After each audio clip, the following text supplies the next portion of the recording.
I'm grateful for another opportunity to come before you live here on many platforms, Blog Talk Radio, EarthCam, YouTube, Instagram, Twitter, Periscope, Facebook. Welcome. Come on in, YouTube. Come on in, Blog Talk Radio. All is truly and indeed a blessing. Welcome. And come back home. She's calling your name through the wind. Yeah, Shamafia, greetings, blessed be. Of course, always to the sacred ancestors, blessed be to our Ori. May love and joy find and heal the broken pieces of our souls. Ashe, oh, Ashe. Thank you, beloved Shamafia. All is truly and indeed a blessing. My Instagram is not streaming, but I'm not going to worry about it today, Instagram. My apologies. You have to join me on YouTube, Instagram. All is a blessing. Welcome. Greetings and salutations. Joy and prosperity. Health. Wellness. Greetings, beloved. Welcome, Shamafia, beloved. Welcome, Matthew Ferguson. Welcome, Neophyte Mokur. Welcome, Denise Preston. All is truly and indeed a blessing. Welcome. One of you is my mother's favorite co-host, but I won't say which one. Welcome. Come on in. All is a blessing. All is a blessing.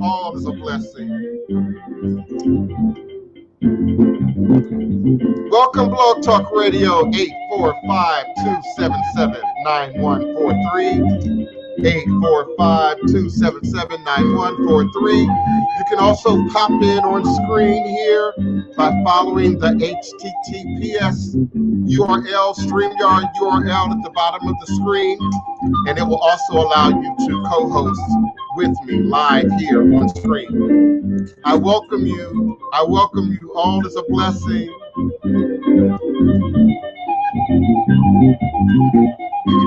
Greetings,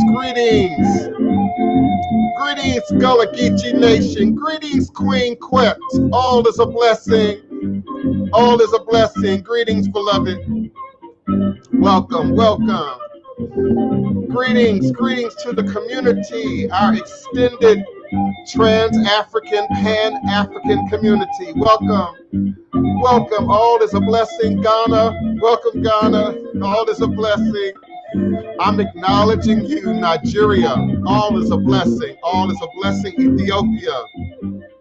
I'm always impressed with Ethiopia because they can easily block who they will from being found within their internet network. Greetings, come on in. I will be forward momentarily. All is a blessing.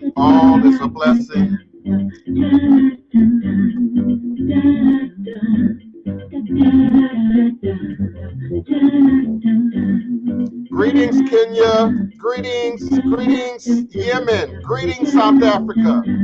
All is a blessing. Welcome.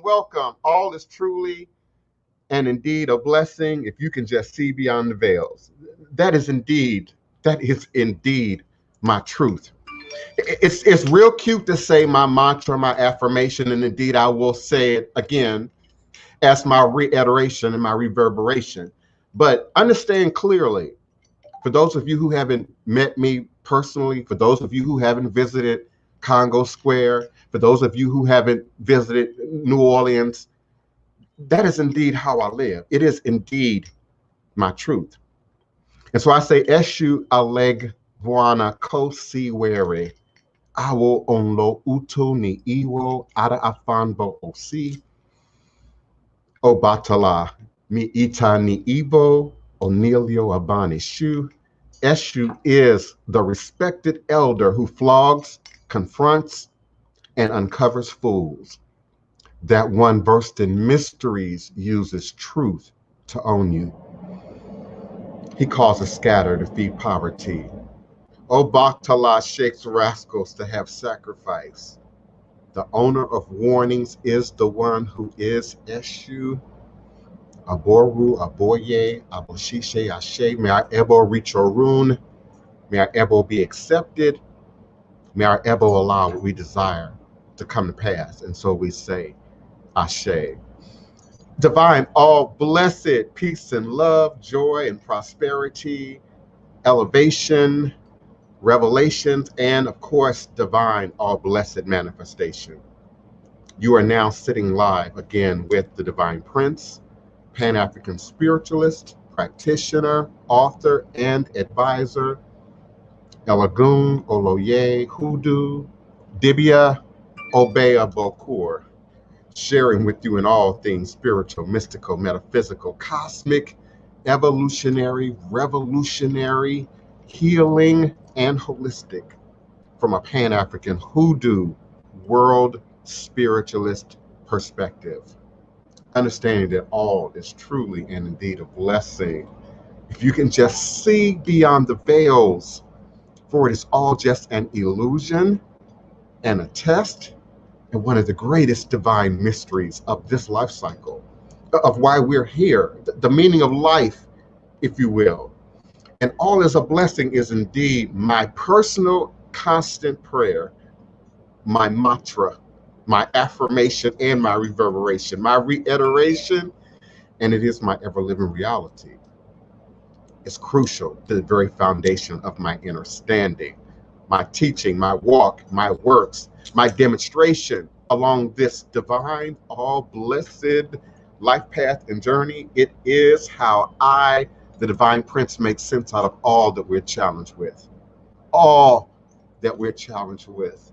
All that we're challenged with within this earth plane, plastic, flexible, earth plane dimensional space. And it is indeed my personal place of power and empowerment, the place from where I begin, the place from where I realize and crystallize all my endeavors, understanding that I and I alone create and co-create my divine destiny, and I alone create and co-create my divine, all blessed reality.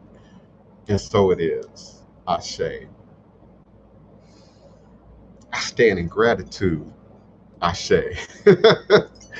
I welcome you again for another powerful edition of Revolutionary Hoodoo, New Orleans Voodoo Secrets and Recipes. This Monday, for some of you, it's a holiday Monday. For some of you, it's a Labor Day Monday. For some of us, it's just another Monday. And I acknowledge this Monday. I acknowledge the power of this day. In the Yoruba, Ose Shango, I acknowledge the power of lightning and thunder and torrential rains and wind. I acknowledge the power of weather. For indeed, I am emanating and vibrating with you and for you live, virtually, verbally, cosmically, quantum universally, from this working temple of the House of the Divine Prince. Thai Potions, Hoodoo Central LLC, in this legendary, historic, beautiful, and most enchanted city in America, New Orleans, Louisiana, the land of my ancestors and those who came before me along this Hoodoo Obeya life path and journey, passing down the great Obeya stick, along with the knowledge of this life-giving herbs, roots, plants, rituals, spirits, minerals, indeed the culture, the legacy, the history, the lifestyle, and as my beloved Denise Augustine would say, our sacred stories. Say it together with me, please. Our sacred stories. And you can visit her at www.oursacredstories.com.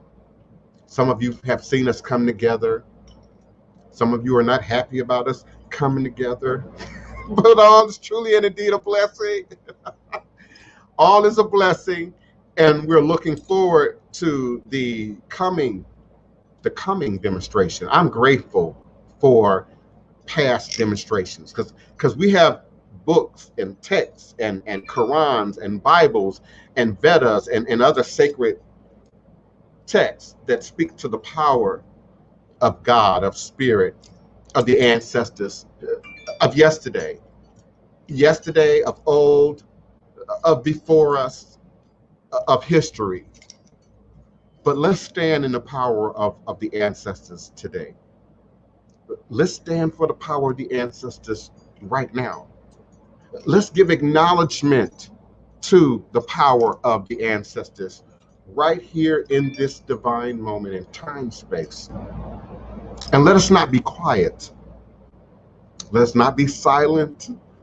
Let us continue to stand behind those who continue to protest, who continue to make a loud noise, who continue to press forward for the benefit of all, not just themselves, not just for the entertainment of the cameras and the media and the politicians and the players in the theater, but indeed for those of us at the grassroots level who put our lives on the line every single day to stand in our truth. And not just our truth, but the truth of others. The truth of others. For indeed, I could do this quietly, as some of you do. I could do this alone, if you will, as some of you say you do. I could do this without sharing, without teaching, without revealing, without manifesting. And how many indeed do carry passports with stamps on it and elekis and beads and IDs who don't share, who don't gift it back?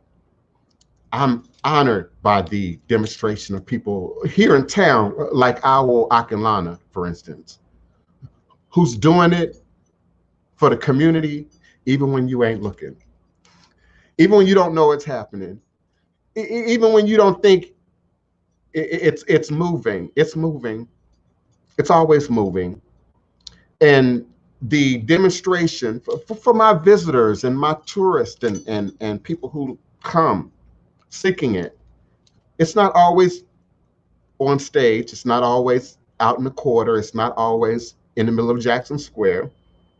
For indeed, we acknowledge the necessity and the power of tourism and its ability to keep our system and our city alive and in motion. But understand, when you come looking for culture, look for the people. Look for the people. Go into the communities. Go into the neighborhoods. Come and see Congo Square, but also come and visit Treme and support Treme.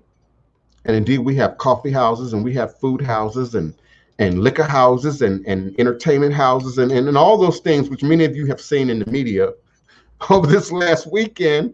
You all are still not being COVID safe. This is not over with, y'all. This is not done.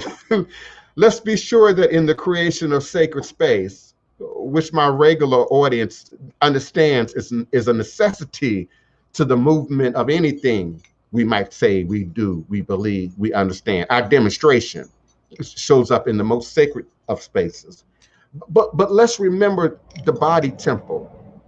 Please, while we're vegan and vegetarian and flexitarian and athletic and support the gyms but let's also acknowledge this pandemic that's still alive and well within our communities.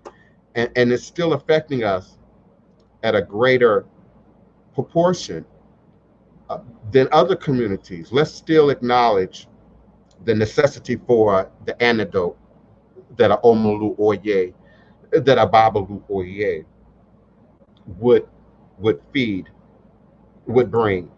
And I'm grateful for your being here. I invite you to use my phones at 845-277-9143, 845-277-9143. I just ask you to be patient with me. Sometimes I don't always look over to the other tab because I have to switch tabs to see who's on my phone lines. So I really need you to press the number 1 on your telephone keypad. This helps to alert me that there is a caller in queue, and I'll be more than happy to address your question, comment, or request. Greetings, Wapani, my beloved sister. I love you. Thank you for being here and being supportive. Thank you, Hoodoo Occultism. I have a box for you. So we do have to talk. I have a box for you that I have to get out in the mail. Greetings, beloved Daniel Jackson.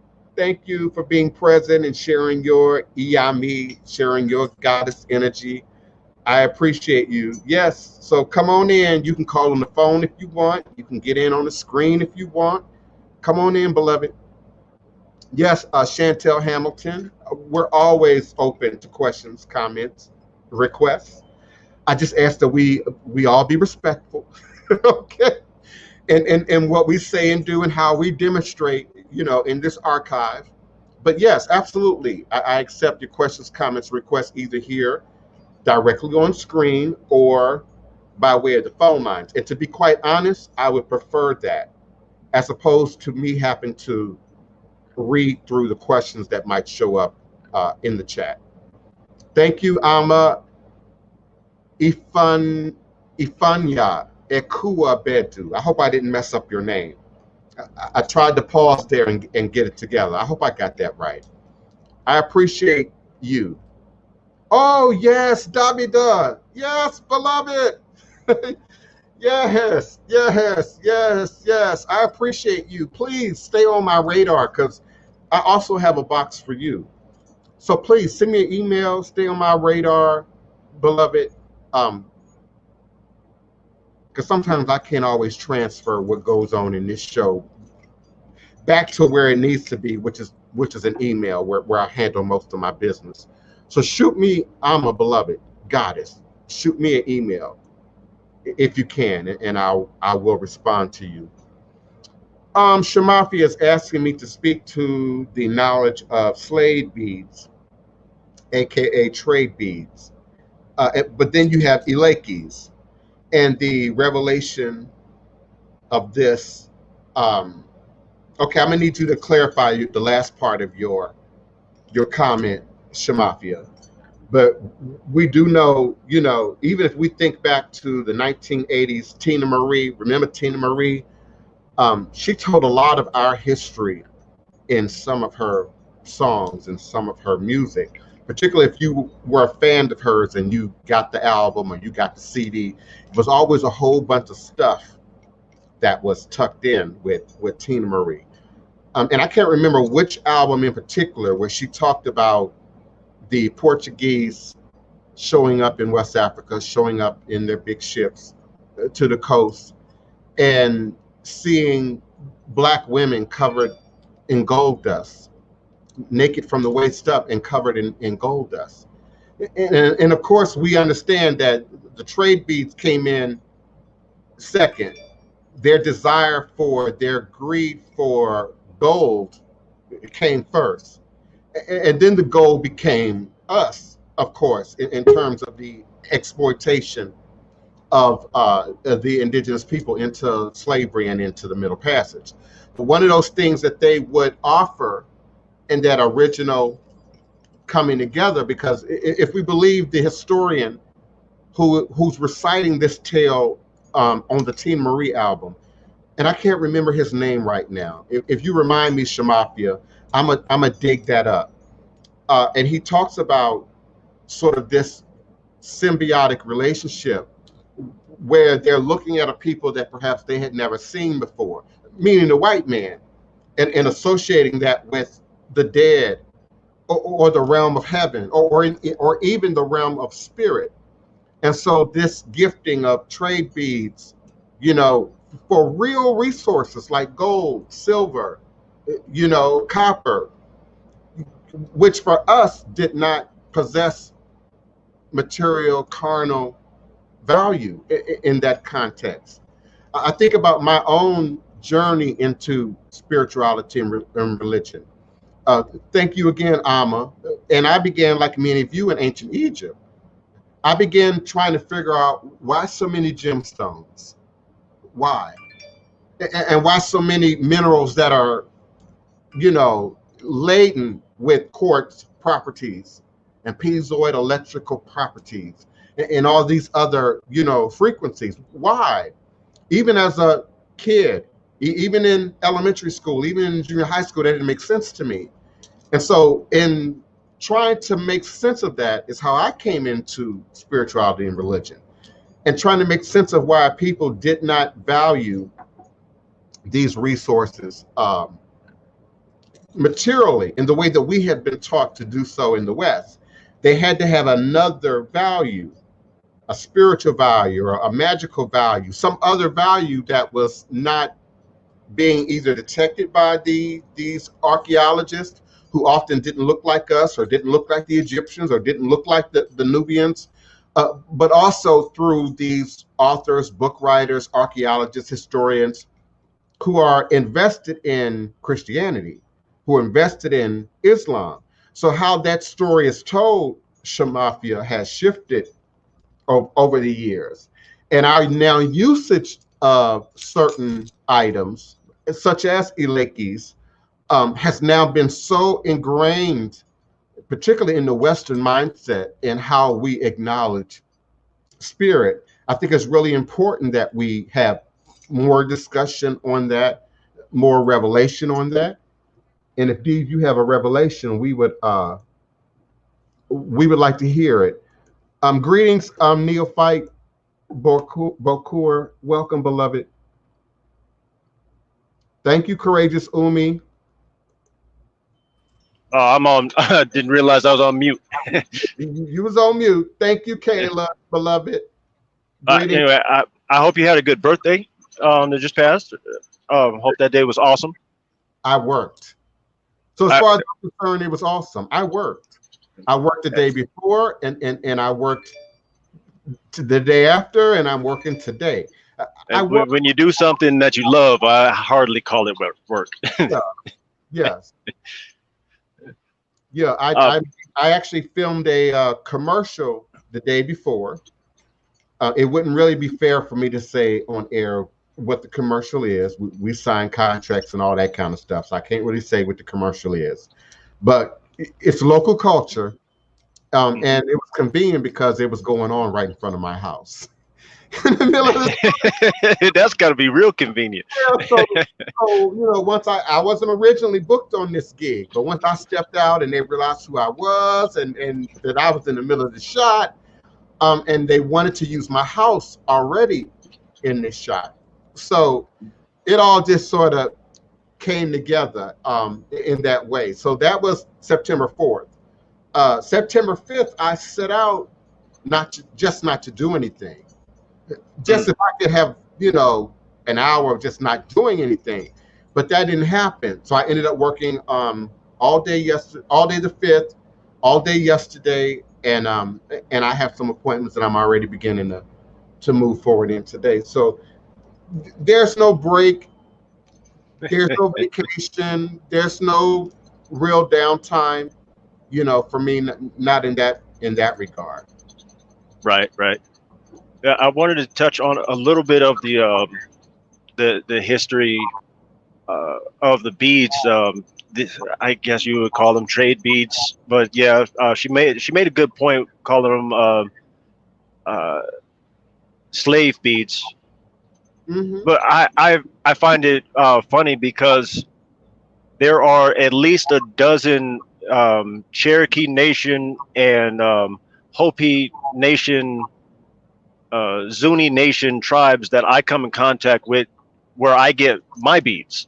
Mm-hmm. And they are in direct contact with a lot of tribes in Africa to help support their economy.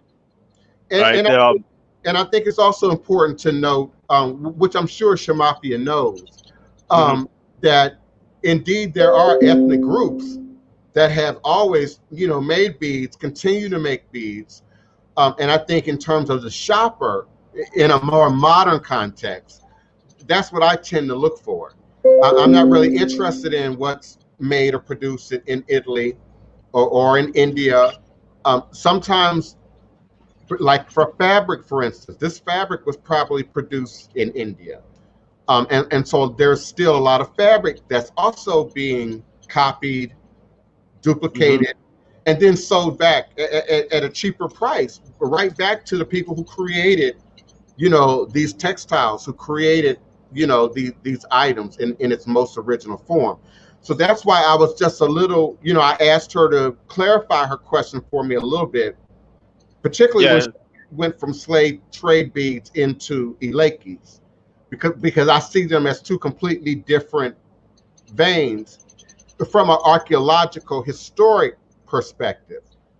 right. Now, There's collectors that they yeah, go through the great length of collecting old beads. Um, they're worth more than most archaeology when you're looking at these different bead collectors, hmm, right? So you're not. It's not just a matter of how they're produced, but more along the lines of when they were produced, who produced them.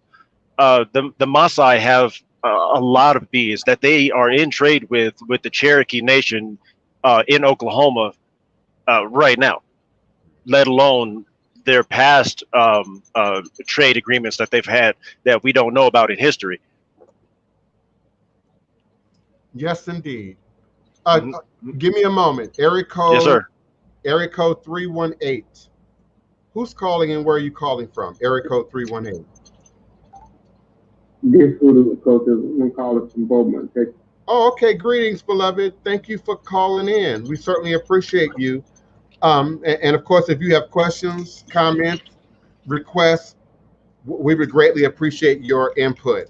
I do want to stop, if y'all will allow me, just for a moment and acknowledge Sterling Miller, um, good minister friend, Sterling Miller. I also want to, in responding to your comment about shedding light on, a potential crisis with food and water in the upcoming months, I think that's a great question because I can address it.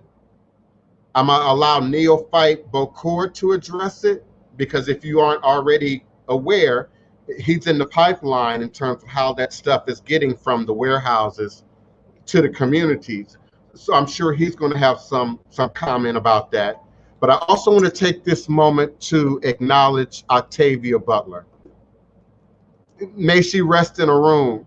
And I've been begging y'all really for years, not just the last year, for years, to read Octavia Butler, Parable of the Sower. I had some good friends, family, I'm not going to call them out by name, started the book, didn't quite finish the book, didn't quite get into it right away. And now, after 50 years and her passing, may she rest in her room, may she rest up in the bosom of the ancestors. Now she's acknowledged as New York Times bestseller, Octavia Butler, and particularly Parable of the Sower. Now, I still won't give away the book in its entirety, but I will say, Sterling, that question is embedded in that book. It's embedded in that book. And she did, of course, take artistic creative license to sort of paint a picture of America, in a state where food and water would be so much of a crisis, hence the title of the book. And that's all I'm going to say about that. Hence the title of the book, Parable of the Sower. So it is about becoming self-reliant. It is about sometimes storing and being prepared to share what you might store. It's about looking out first for self and self-preservation, and then for your household maybe, or your village maybe, or your community maybe. And the idea of a food and or water shortage coming up is very real. It's very real. I don't want to get political, but I think it's almost impossible not to. But I'm in the agreement with the audience that would say your president would probably do almost anything, even create a crisis, even create a war, if he thought it would ensure him a future in the White House. I believe that. Call it a conspiracy theory, if you will. I believe that.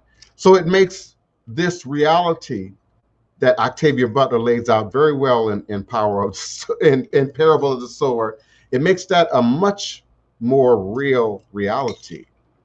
And I started preparing back in February. Many of you did as well. Many of you are still prepared, at many levels. And we have to start paying attention to people like Sam Sheridan. I did some work with Sam Sheridan that will be coming up soon on the airwaves. I believe that's on Nat Geo. Um, and he has written some really popular Sam Sheridan, Sheridan, Sam Sheridan, and he's written some powerful books about survival and surviving, and particularly in a calamitous like scenario. So the idea of us having food and water shortages, particularly for those of you who are sort of hooked on bottled water. I'm not really hooked on bottled water. I will drink bottled water, if I'm out in public or if I'm on a movie set and we're filming. Of course, you ain't trying to handle cups and glasses and even paper weights at that point. But that plastic is dangerous. I don't trust plastic. I'm in agreement with the vegans and the vegetarian and some of the other people who suggest that there's really dangerous stuff going on in plastic. But I will, drink bottled water out in public. But in terms of at home, I have glass 5-gallon bottles, from like the 40s and the 50s, the glass ones, which you can purchase if you know where to purchase them. I filter and store my own water. We have a program in our community called WaterWise, which may be available in other parts of the country, Sterling, where you can take your rainwater and all the runoff that is sometimes coming off even just your housing, and have that stored and then filter it, purify it where it's usable for more than just, watering your garden, or watering your plants. I also believe that we need to return to a way of our grandparents and our great-grandparents and our great-great-grandparents. For some of my younger listeners, when it comes to gardening, planting, knowing how to locate in the wild, knowing how to maintain certain plants in the wild. Some plants do much better in the wild than trying to, harvest them from your garden. So I have a garden, but I also have a more organic, natural garden where I know where I can go and access certain fruits, vegetables. And let me tell you, when people kill their banana trees, my heart bleeds. When people kill their pear trees, their apple trees, they date trees with this more modern Western idea of what a yard is supposed to look like, it kills me. It kills me. And that's why our bees are disappearing. It's because we're getting rid of all their food sources, all the pollinating flowers and herbs that we now call weeds and are killing, with this same stuff that they're now suggesting on the TV commercial every day. It's giving us all cancer. You're also killing off the food. And some would suggest there's a mindset behind that. Some would suggest there's a mindset, again, behind the sort of urgency that we might be moving towards right now as it relates to food and water security. No, Shamafia, the slave beads, I believe, was a response to what they saw. So, of course, you got Ghanaian women, in their mind, half naked. In our mind, they were fully dressed.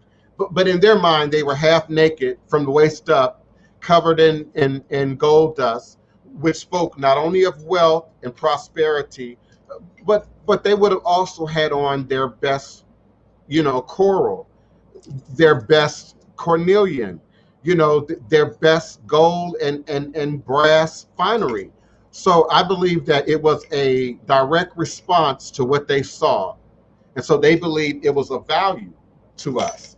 And of course, it was of value to us. And they introduced, of course, pretty colors and techniques, that maybe we hadn't seen before or weren't manufacturing on large scale, wholesale like conditions. I'm sure they stole and exported from places like India and China and then brought that back to us.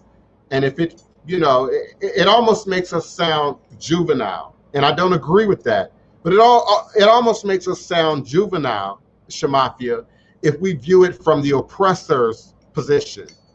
That somehow flash and shiny and, that was enough to give up our land, to give up our people, to give up our resources, to allow them access, into our world.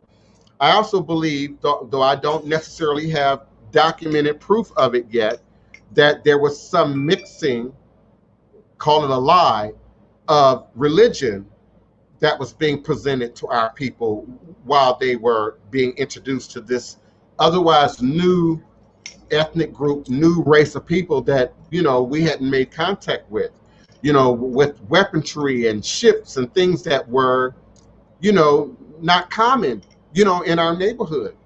And that's not a sort of old world kind of thinking. I have family right now that exist in parts of Mississippi that don't have cell towers.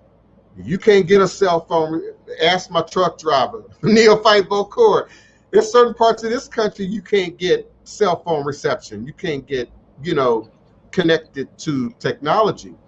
So the introduction of things that I might otherwise be new or more up to date or a little bit more advanced, and then mix that with some lie about religion and about being godlike, that I think that's when it all sort of got corrupted. So they saw us and tried to mimic it, tried to copy it, tried to prove that they could do better, I'm sure. Oh, well, we can make those. We can make 1,000 or more of those. We can make 1,000,000 more. You can just imagine what the conversation must have been like. But then how do you sell off your people? So we know that the threat of God and the threat of violence also had to be meshed in there with these trade beads. I'm just not willing to accept that we just saw some flashy beads and said, okay, come on in. There's a lot of politic involved in being able to trade with some other between tribes. I don't like to use the word tribes technically, but especially when it comes to politics. But there's a lot of politics involved in being allowed to trade, let alone having anything of value to trade in the first place, that gets overlooked in the economics and the lifestyle of the different social groups in Africa and the surrounding nations on the perimeter of Africa itself.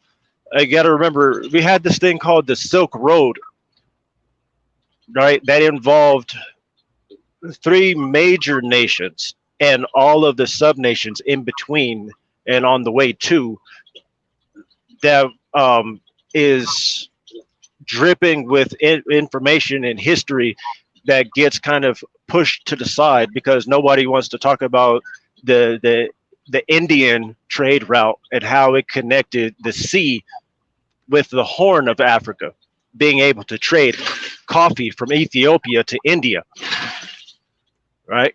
Right. And along with they do teach us, right. I'm sorry, hold on. Because they do teach us, in the American schools, that the Horn of Africa, if you will, in South Africa was cut off from them for some time. And that was part of the sort of reasoning behind them needing Shaka Zulu in his land in South Africa. Prior to that, they would have had to take a much more dangerous route, a much more politically charged route through the Middle East in order to gain access to India and East Africa and some of that region. So just like they didn't know, Christopher Columbus and them thought they was about to sail off to the edge of the world, they also didn't know how to get beyond South Africa, or that there was a getting beyond South Africa. So I agree with you in that in your point. I absolutely do. I also want to remind That who to come on in, brother. Your mic is open. Yeah, hey, how you doing? All it's a blessing. I want to ask a couple things today. Uh, I want to ask first, how did the women in the, especially the women, but also being enslaved on plantations, deal with abortion and killing a child so they won't be, uh, experience such a cruel reality on plantations? Okay, now I'm willing to go. I'm willing to go there. I will say I'm gonna need you to speak louder when you do speak again. I'm gonna need you to speak much louder. I had to lean in. I watched Neophyte Bokur lean in, so I'm sure the audience didn't quite get that. So I'm gonna repeat it as I can repeat it. You can hear me? Yeah, we can hear you. I don't think you need to. I'm Okay. willing to just go right on into it.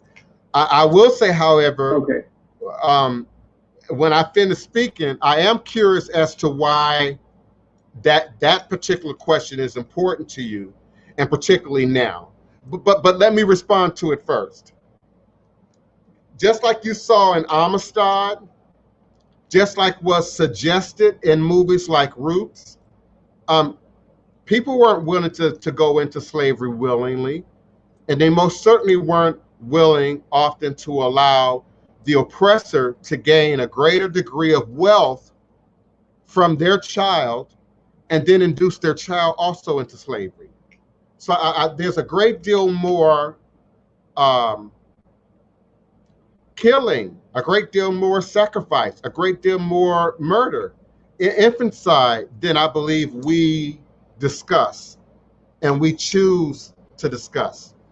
We see it dramatized in a movie. It's real easy to dramatize, the mother and the child, going backwards over a ship, choosing to sort of bow out, if you will, from the brutality, of enslavement. But we also know something that we filmed here in New Orleans that I'm very proud of for television, The Underground. I think that was 2018, Underground. It's the story leading up to Harriet Tubman's showing up in history, which is pretty much what Underground was about.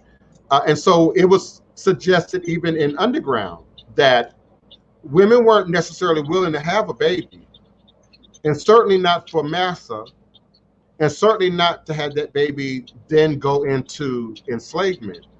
So there was a lot of abortion. There was a lot of using of herbs and roots and concoctions. Because remember, this predates the coat hanger.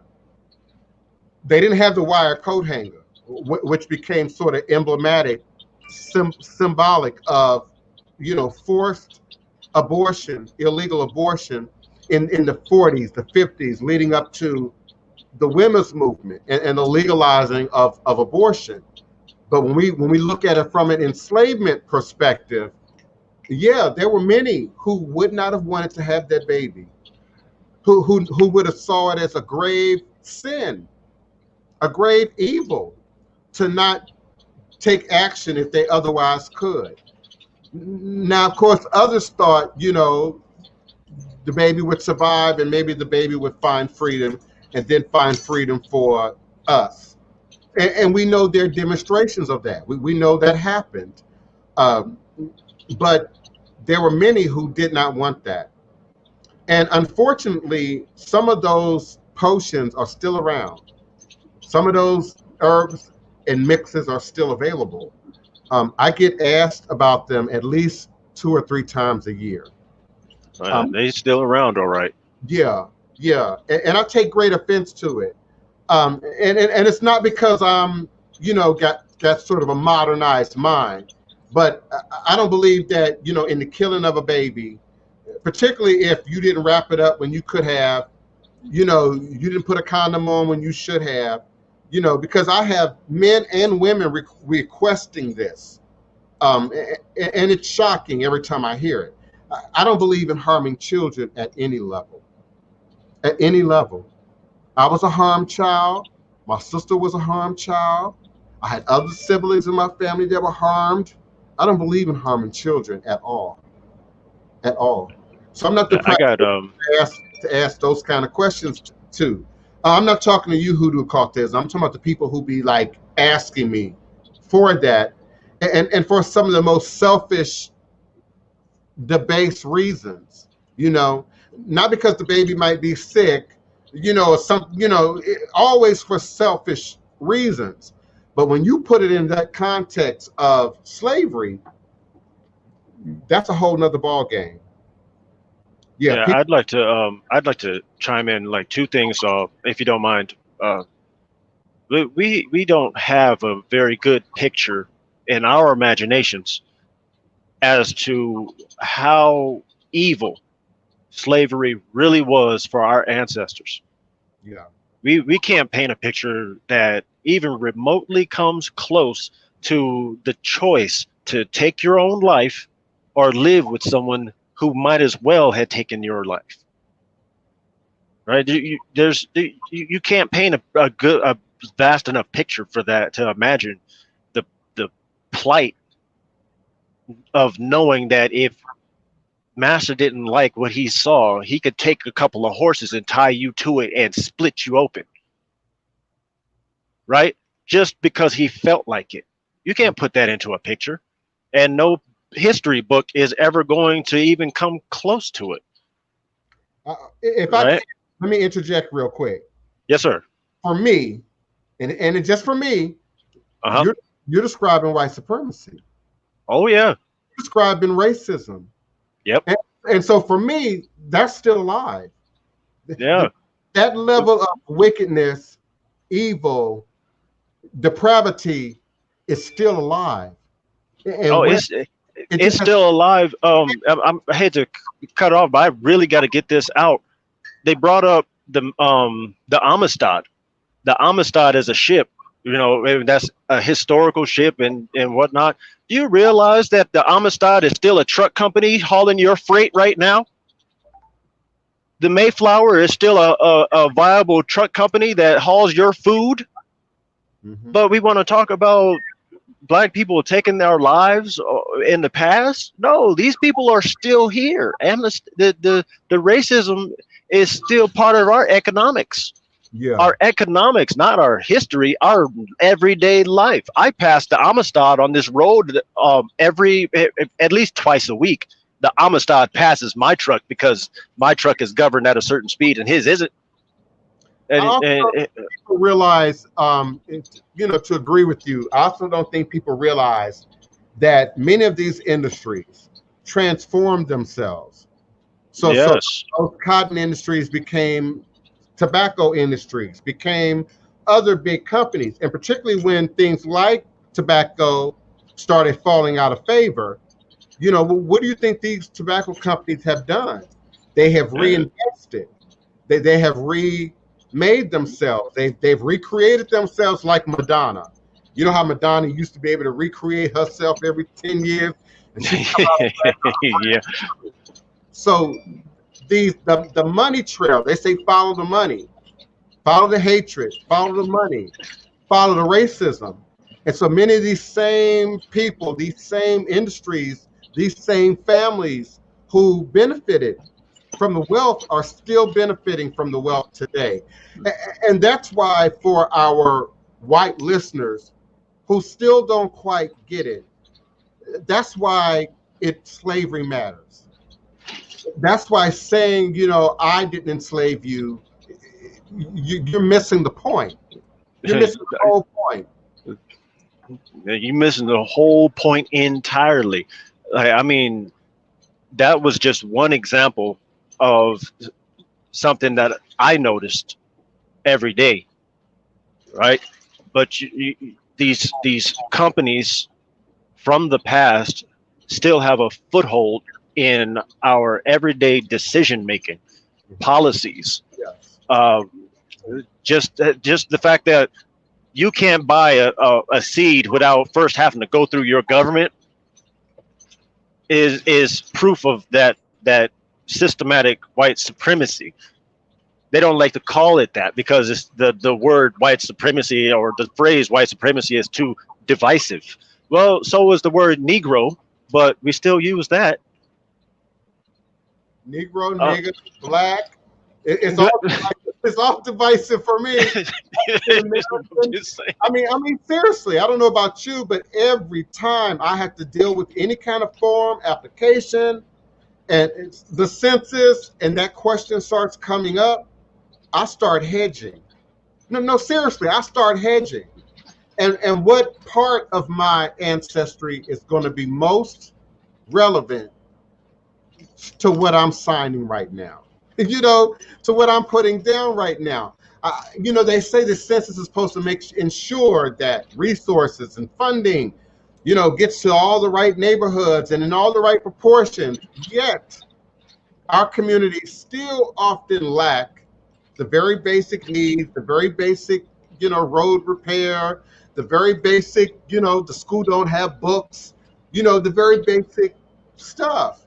And so I think, and we've talked about this before, you know, in previous shows, in other ways, we've got to reform how we view repatriation, how we view going back to, because we have to go back in order to move forward.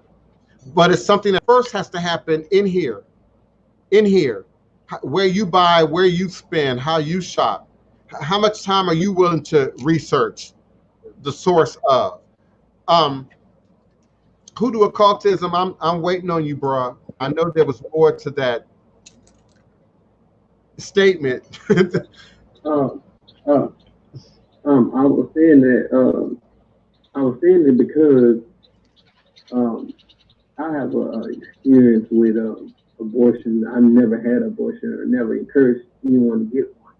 But my mom, my aunt, which is like my mom, she had one, and she couldn't take it, and she got on drugs after that. That really, it really hurt me. You know what I mean? It hurt me, and she's still going through it today. Um, um, so I was at the other part I was going to ask was, do the spirit of the baby attach itself to the family, male or female, and causes havoc for them? Yeah. Yeah. Listen, you No get doubt. into some really deep stuff, but yeah. And I don't talk about this a lot, not because I don't want to, because I actually talk about it a lot in consultations. But in terms of on air, this is a divisive topic for some people. This is a trigger topic for some people. I have some friends, local friends, who ain't even in Facebook anymore. Haven't been in Facebook for 6, 7, 8 years over this particular topic: abortion, her own experience with it, and how other people respond to it. And I watched it.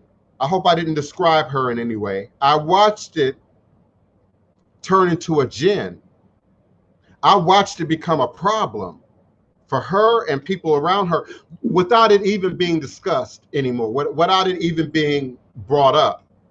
Also, in my own training, study with elders, um, they have very specific words in Yoruba, very specific words in Ewe, very specific words in Fan about infant death and various types of infant death and the type of spiritual attachment that can then form or develop.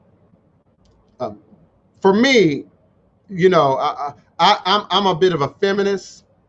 I believe in a woman's right to choose. I believe in a woman's right to control her body.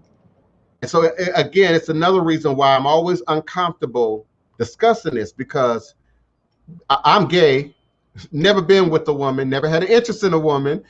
So the ideas of pregnancy and in abortions, and, you know, I'm speaking to something that's not my direct experience. But in terms of understanding the culture, yeah, we're talking about a soul. We're talking about a life. I'm not debating right now, at what point an infant becomes human, becomes, that's not what we're doing. Okay. I'm just speaking of his question. Yeah, there's a spirit attachment. Anytime anyone dies of any age and there's unresolved energy, there's an attachment. And that's not just hoodoo, that's science. I say it almost every show. That's science. Science has now proven that ancestral memory survives in the blood. Ancestral memory survives in the blood. So there's a level of consciousness there. And again, I'm not here to debate at what point consciousness comes into the equation. I would believe that to speak Yoruba, Ori and Egun would have to be present at the conception. When the egg and the sperm come together, they would have to be present. The blood is already present. And so at what point consciousness comes in or comes in, I'm not scientifically, medically qualified to answer that. I'm not sure when, quote unquote, a baby starts dreaming, starts having consciousness. I have been taught through the traditions, both in Africa, but also indigenous parts of the world, that consciousness is agreed upon before we're even born. We agreed to be born. We agreed to come to earth. We agreed to take that journey from the spirit realm back into physical flesh-like manifestation. So for me, consciousness exists even before the conception, even before you get pregnant. that soul, that spirit is somewhere. Now, it's not defined, of course. It's not attached to any particular person, place, or thing. So the energy often has to do with interruption of something that might otherwise be divine, might otherwise be pre-written. And it's not for me to say, but that can create an energy connection there and an energy attachment that creates problems, not just for the mother, but for the father. Absolutely.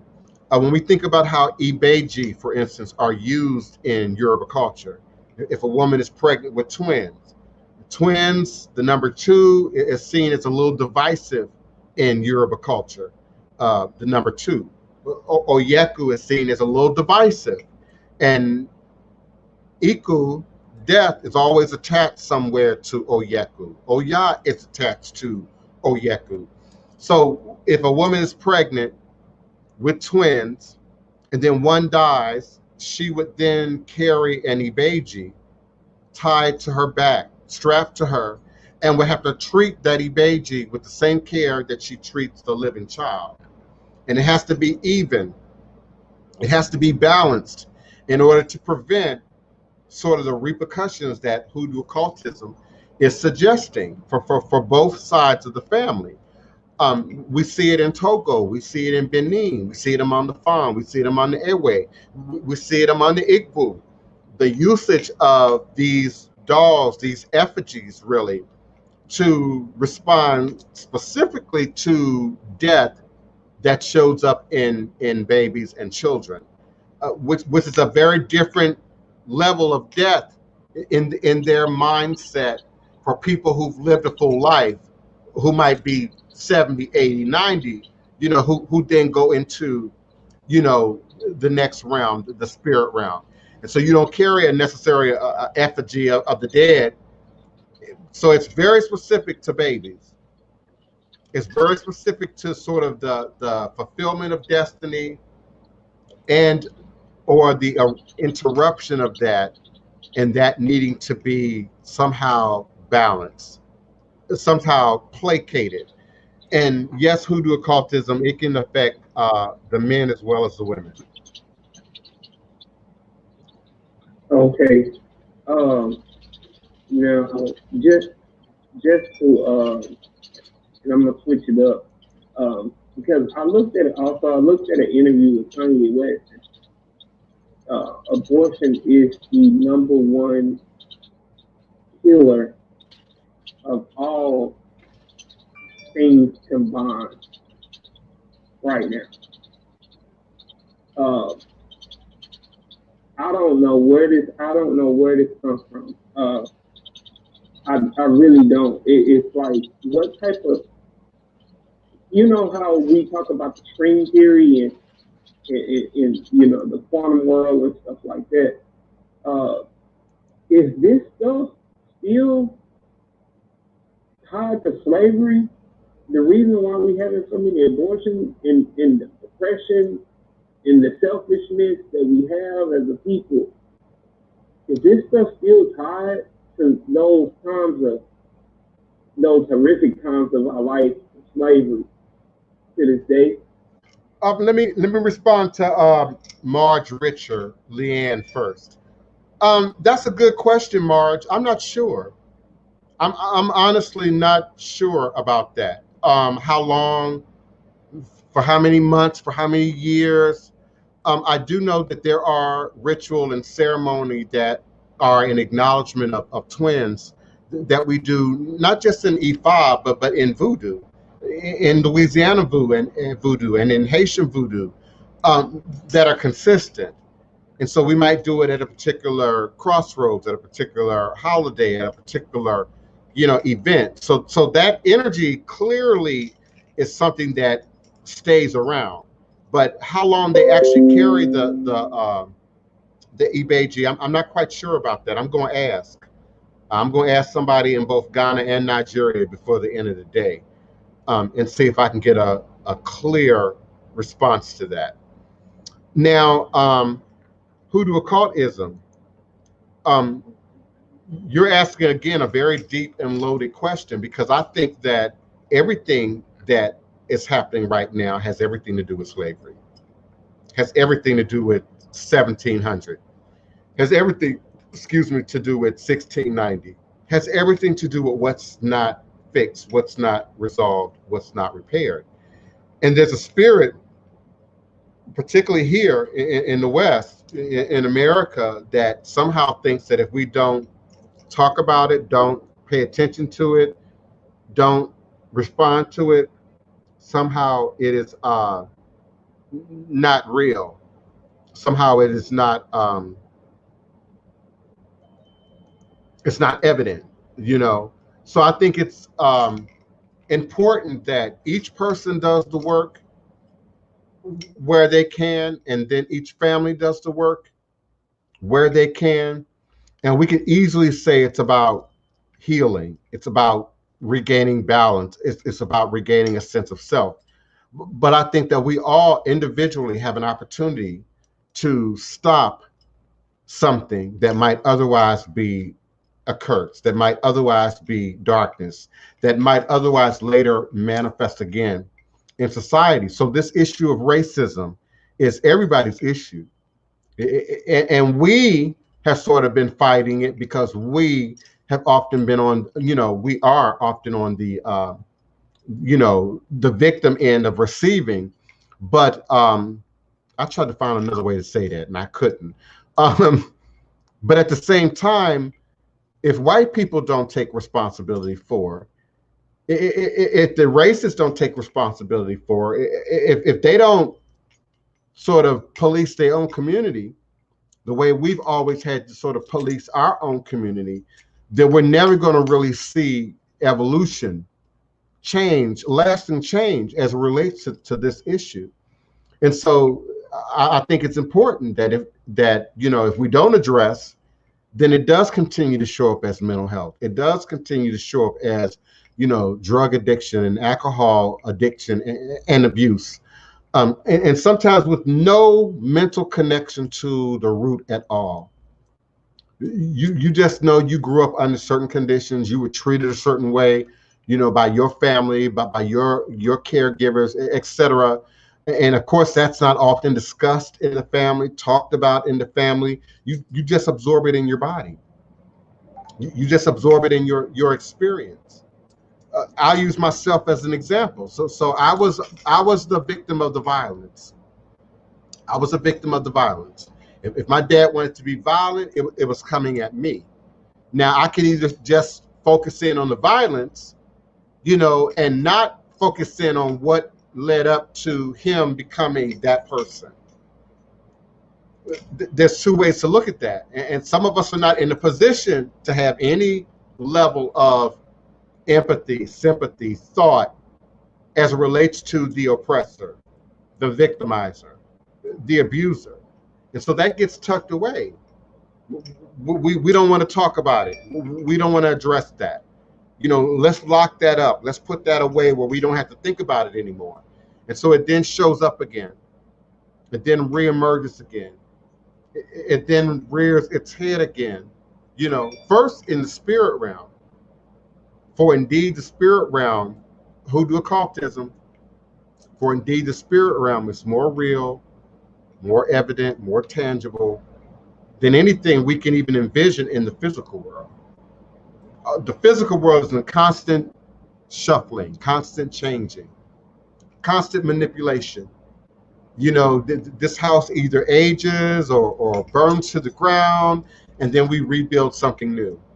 Then the tree grows up out of it. Then flowers and herbs grow up out of it. And it's a constant recycling of atoms, molecules, cell structures, DNA programming, replicating itself. And so that energy becomes crystallized. Again, I use myself as an example. Something that me and my siblings, not just me and my mother and Wapani, but my father's other children, we have many similarities. Even the children who did not grow up with him, you know, the eyebrows, the attitude, that expression, you know, I can see it in all my siblings, male or female. It's still there. I would even say anger, aggression, and if we don't address it, if you don't distinguish what's you versus what's nurturing, versus what's in your environment, living in the inner city, for example, living in the negative zones, living in the drug ward, living in the crime areas, affects everybody in the area, whether you're involved or not, whether you're one of the good people or not. It affects everyone in the area. And so you're now fine-tuned to the gunshot. You're now fine-tuned to the voices escalating, which is a sign that it might be a confrontation, you know, and you, come on, kids, get in the house. You know, it becomes instinctual. And then we lose connection to why. Then we lose connection to why.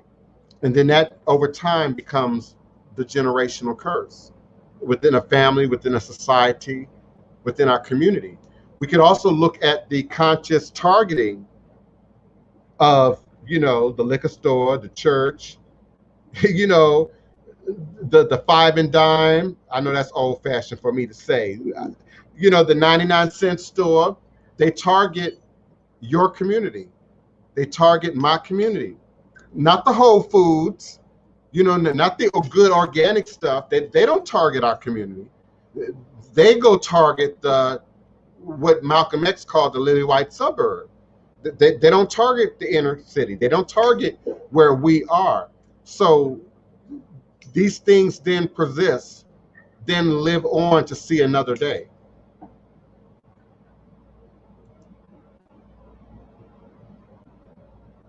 Ibeji is spelled with an I. I-B-E-J-I. Ibeji is spelled with an I. I would also like to tell you, be careful with trying to do Google search on Yoruba culture. Be careful with trying to do Google search on any traditional African culture. Again, racism, white supremacy, colonization, overt religious oppression has greatly affected our availability of information, our availability of knowledge. I don't know if you're new, Marge, because I'm not familiar with seeing your name, but sometimes we play a game here in this room, you know, and I'll throw out certain words that really should be common use words, particularly among people who are in the Orisha romance. And you can't Google them. You can't get real detail to them.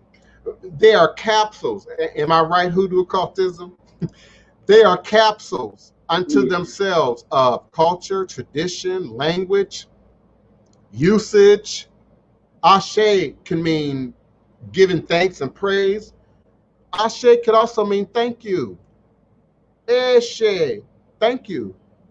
Ashe, thank you.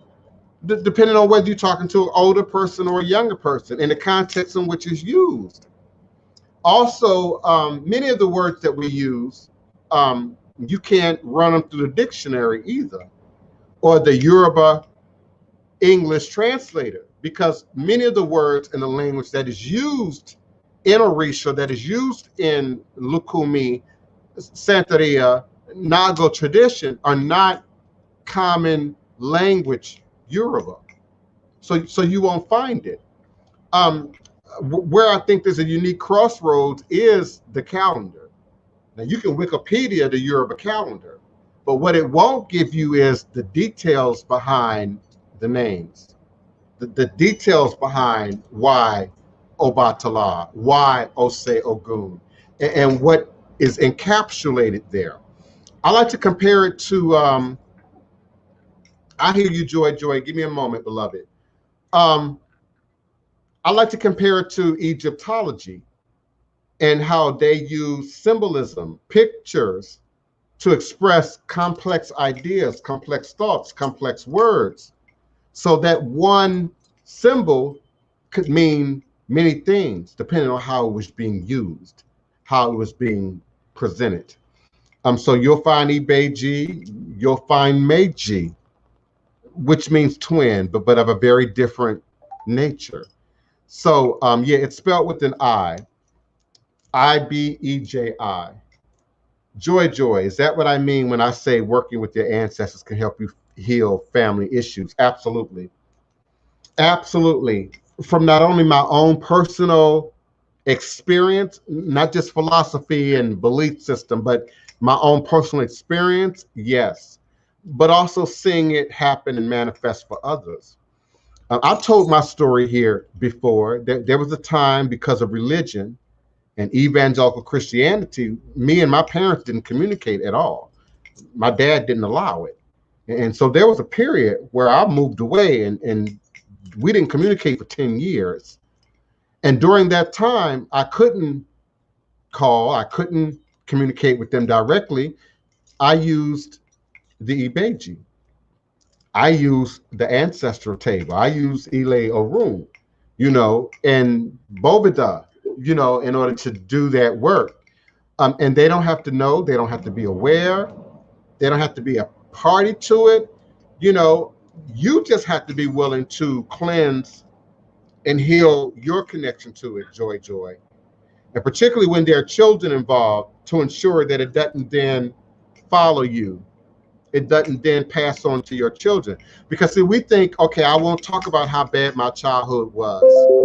And your children grow up, but they absorb that story energetically through you.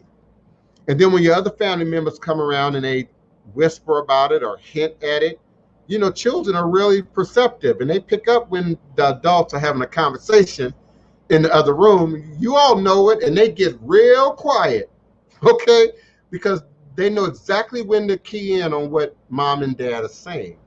So, yes, absolutely. Working with your ancestors can heal family issues, can heal family divides, even if you never speak to them again, even if there's never a real relationship there, but it can end it.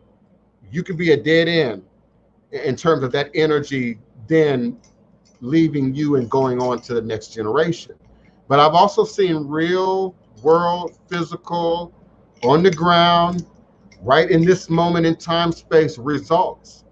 My family is one of them. Me and my mom now have the best relationship ever, ever. Me and my mom and my sister Wapani have the best relationship ever.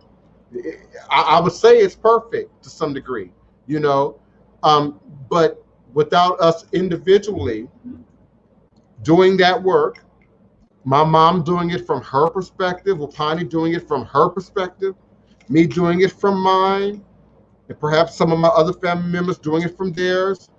I've seen progressive change. Joy, I've seen growth. I've seen transformation there. So I strongly suggest it. Ancestral work and divination, I swear by it. It's a foundation upon which I build this house. It is the foundation upon which I build this ministry. The ancestors prove it all.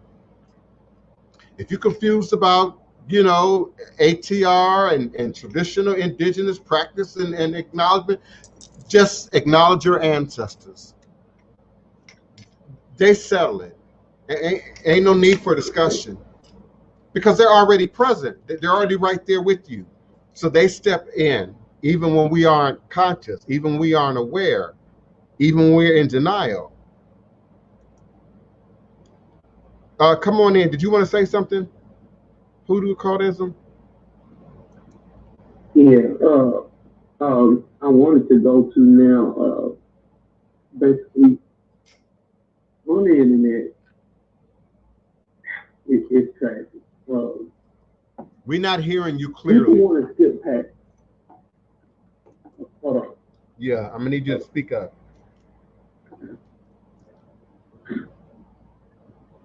Yes, Goddess You Initiative. can hear me now? Yeah, that's much better. Okay. Basically, on the internet, okay, this process I've been going through with you, and you teaching me, and I'm doing ancestral work and divination, and giving my offerings to Arumala, every day. It's that woman. See, now I see what you mean when they say you got to do the work, because as you're doing the work, these forces communicate with you and show you different things. It's almost, as if you're going back to see how the universe was created. So you got these people on the internet that basically want to skip this whole process and tell you that, oh yeah, I'm Oshun. I got Oshun. And I always tell them, did you do any ancestor work? Like any ancestor work. Mm-hmm. And do you know what Oshun even means? Are you making offerings to your ancestors before you talk about you crown Oshun and never been to no priest or got a read or anything? Why do these people want to be Oshun so bad? Because we have painted Oshun and the Orisha that we are familiar with. Because let's be clear, it's over 401. But the 7, the 9, the dozen that we are familiar with have been wrapped in Western ideology, Western sense of what's beautiful, a Western sense of what's attractive. And so we focus in on love and honey and sweetness, and sex and prosperity. And we don't understand the challenges that come with each Orisha. There's often a human component to some of these Orisha, like in Oshun. That's not talked about. That's not delved into. If you aren't exposed to Pataki, if you aren't exposed to Oriki, prayers, chants, if you will, raps, if you will, about the Orisha in the indigenous language with translation, then you don't know that there's a dark side. And I don't mean that negatively. You don't realize that there's a dark side. I mean that energetically to these deities. Some of these deities don't talk. Some of these deities exist in silence. Some of these deities only speak through another deity. Like Olokun has no tongue. And so it's suggested that Olokun only speaks through Yemaya. Ogu is said to grunt and carry on like a wild man and speaks through Oshosi or speaks through Eshu. But in Haitian voodoo, Ogu talk like a man, talk like a warrior, talk like a military leader, talk like a government official. So we don't acknowledge that human element in the work.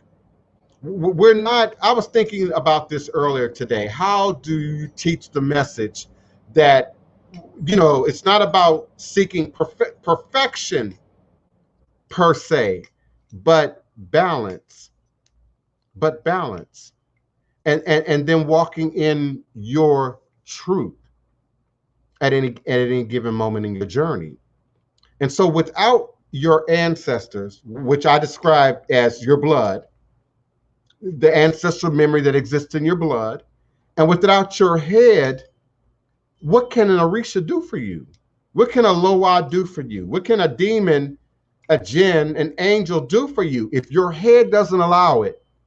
And in the Western concept, we're able to somehow digest independence and free thinking and free will. But within the context of the Orisha romance, all of that goes out the window for some reason. I also think that we try and bring logic to spirit. I saw Iyanla Van Zandt post something similar to this yesterday in Twitter. But the idea that we somehow want to make rational and logical and reasonable that which is spirit. And there's aspects to spirit and spirit realm that don't make sense, that can't be, compartmentalized into sort of this lower, simplistic, basic way of sort of viewing things. So I can't explain it other than, Western sensibilities. I can't explain it. Oshun is the most difficult Orisha to work with. Oshun is the most needy Orisha, for lack of better words, in terms of what you might have to do, what you might have to produce, what you might have to perform. She is the work.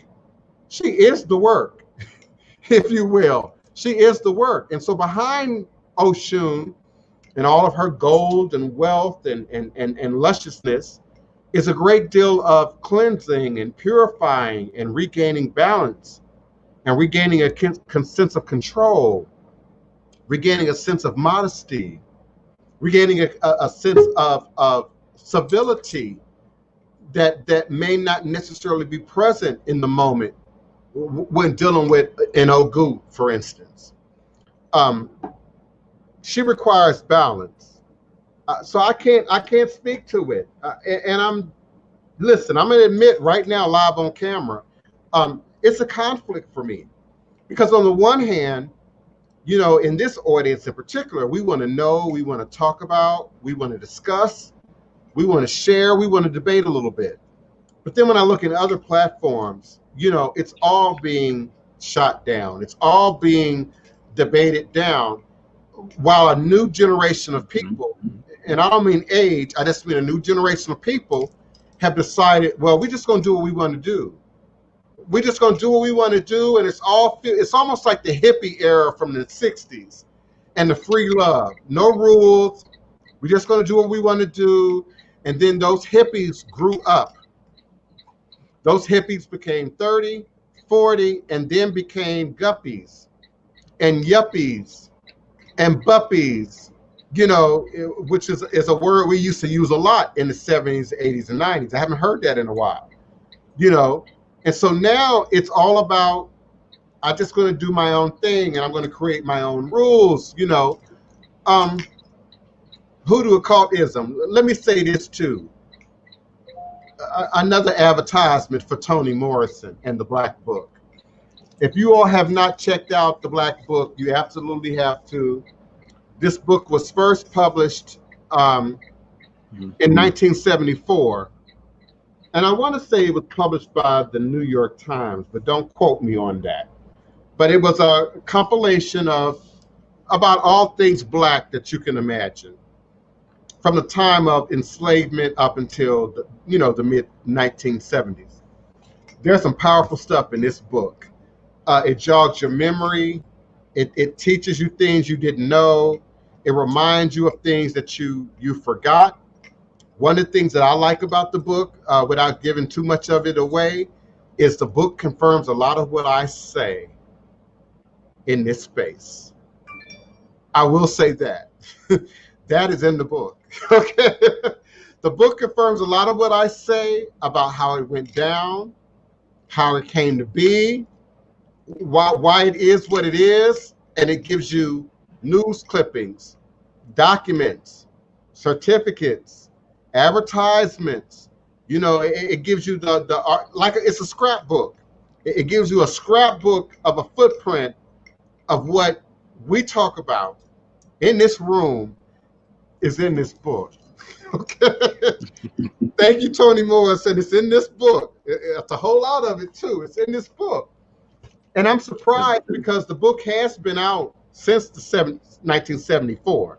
It has been available, but you can't readily Google it. You can't readily search it unless you use certain words. Like right now, you almost have to use Toni Morris's name in conjunction with the Black Book in order to get it to come up at all. It's real hard to put 1974, the Black Book, and get it to come up that way. You get a whole bunch of other stuff, including porn. You get a whole bunch of other craziness. But this is a very powerful book. Yeah, Dr. Greg Carr was just talking about that one.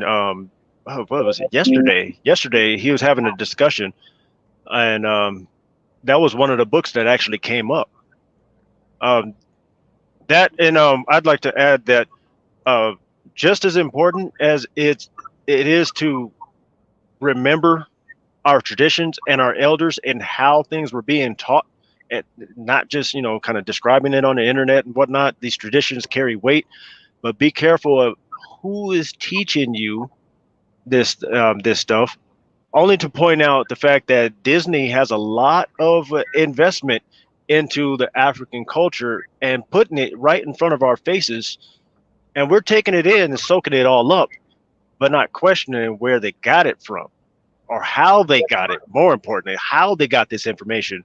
We watch Marvel and think of these people as superheroes, but we're not looking at them like, oh, these are archetypes for our ancestors, right? Or you watch Moana is one of my favorite ones. Moana talks about all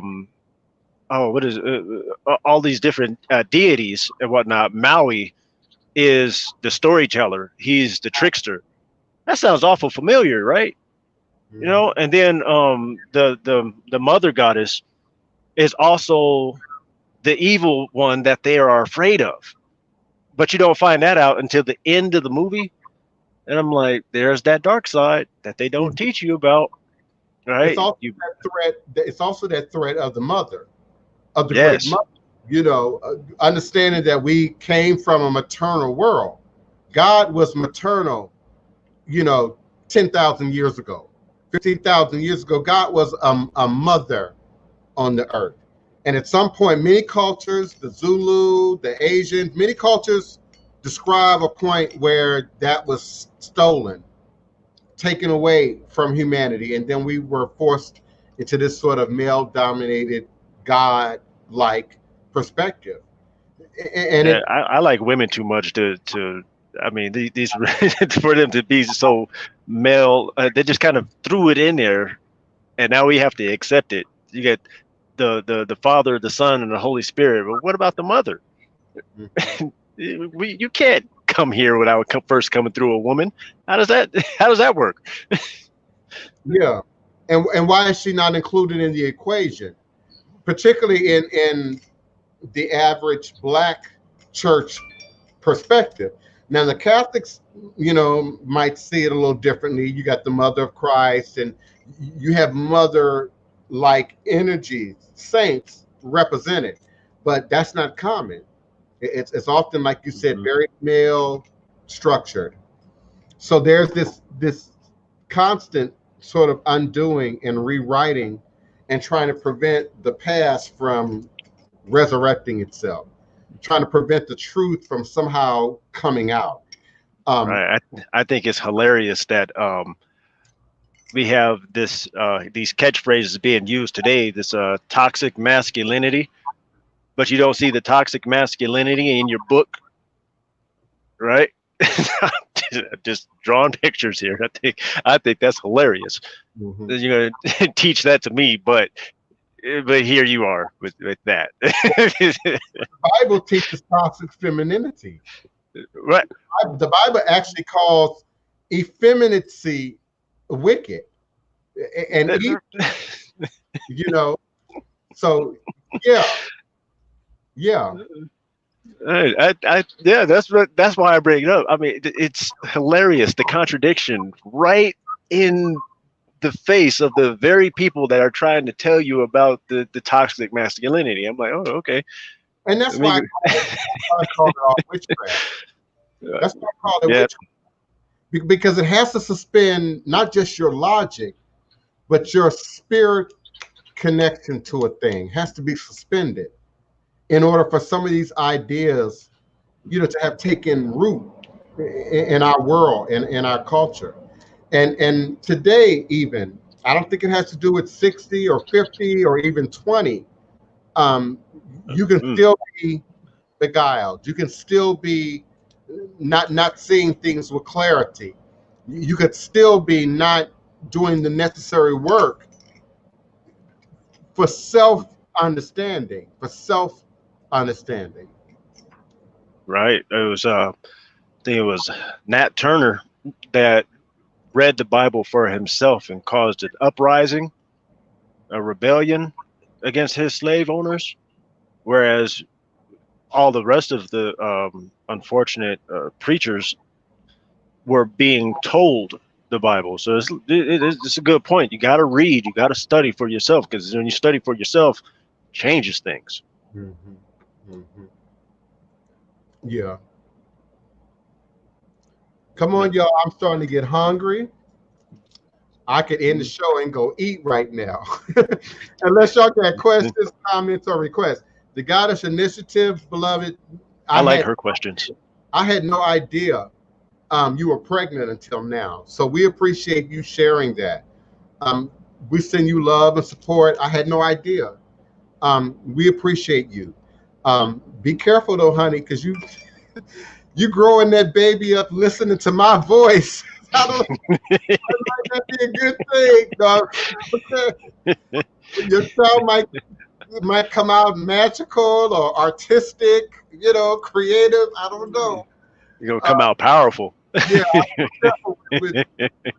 I don't know how long. I guess you've been listening the whole 9 months to us. You just now really let me know, but that's a good thing, and we're happy. I like the family component to House of the Divine Prince. I really do. It's no longer just about the individual.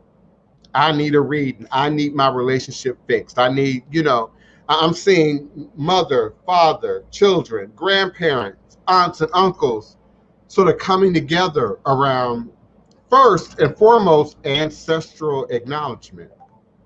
We got to be careful about worship, because to the Christian mind, it sounds like some kind of death idolatry. But so let's say acknowledgement, and allowing that ancestral intervention to be conscious in the family. When we sit around the table in Thanksgiving or Christmas or New Year's or whatever holidays are ahead of us now, and we share stories, we share tales, we talk about grandma or grandpa, we talk about the past, but also be willing to do that work.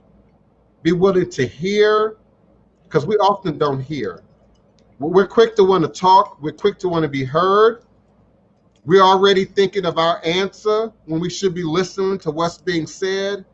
Increase our ability to hear. Increase our ability to hear.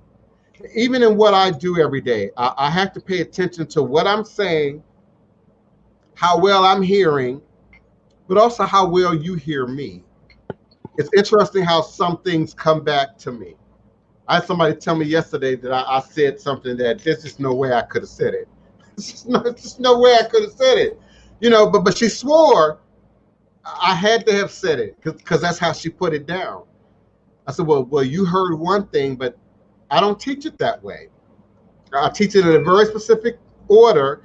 And so there's no way I said that out of order. And for those who understand, I'm talking about the 4-day calendar. So you know there's no way I can teach that without counting 1, 2, 3, 4, and very specific deities with that. And she had it all out of order. Even some of the lesser spirits that we acknowledge behind Osei Shango, for instance. She called that out before she called out the name. So we hear based on where we are. We hear based on our understanding. We hear based on our ability and our willingness to want to understand. We would like to think that our kids listen to us clearly. We would like to think that our spouses hear us clearly. We would like to think that our lovers and our loved ones hear us clearly. And often we're talking at the same time. I've been to the family reunions. I've been to the repast. We shouting at the top of our voice. You know, some of us have had a little cocktail or two, you know, and so we have to really apply hearing. And particularly when we're trying to now digest an indigenous practice, indigenous tradition, and bring it into a modern world, and bring it into a westernized world with all of our technology, our ability to hear. We've been taught to pray, to ask, to beg, to placate, to chant. We ain't been taught to hear and to really listen for clarity, not to match what I believe, but to hear so that you really understand what's being said and why it's being said and why it's being expressed. I appreciate you all. I do. I feel like I've lost. Okay, here we go. Where I am in my chat. Okay, I don't have anyone on the phone lines. 845-277-9143. 845-277-9143. If you have a question, comment, or request, press the number 1 on your telephone keypad. I'll be more than happy to open your mic. Thank you, Hoodoo Occultism. I really am hungry, and so I am going to move forward. I appreciate you, Neophyte Bokur, for always coming in and being so willing to co-host from the screen. I appreciate being here. It's always a learning environment. And I appreciate all of you who co-host from the chat. I appreciate that. Joseph, I don't think I've seen your name before. Greetings, beloved. Thank you so much for stopping by. Yeah, I've never seen your last name before, for sure. I'm not even sure how to pronounce that. Cromarty? Where is that from? Like the Caribbean? That's very interesting. Greetings, Regina. Thank you so much for being here. Thank you so much for all of the birthday wishes. I certainly do appreciate it. Thank you, Mark Anthony Hawkins, for being present. I don't know anyone in the Baton Rouge area specifically. We all travel, of course, back and forth between Baton Rouge and New Orleans, but I can't say I know specific practitioners in Baton Rouge. Now, in terms of getting, connected with your ancestors, I invite you to send me an email, Mark Anthony at Divine Prince, DivinePrince,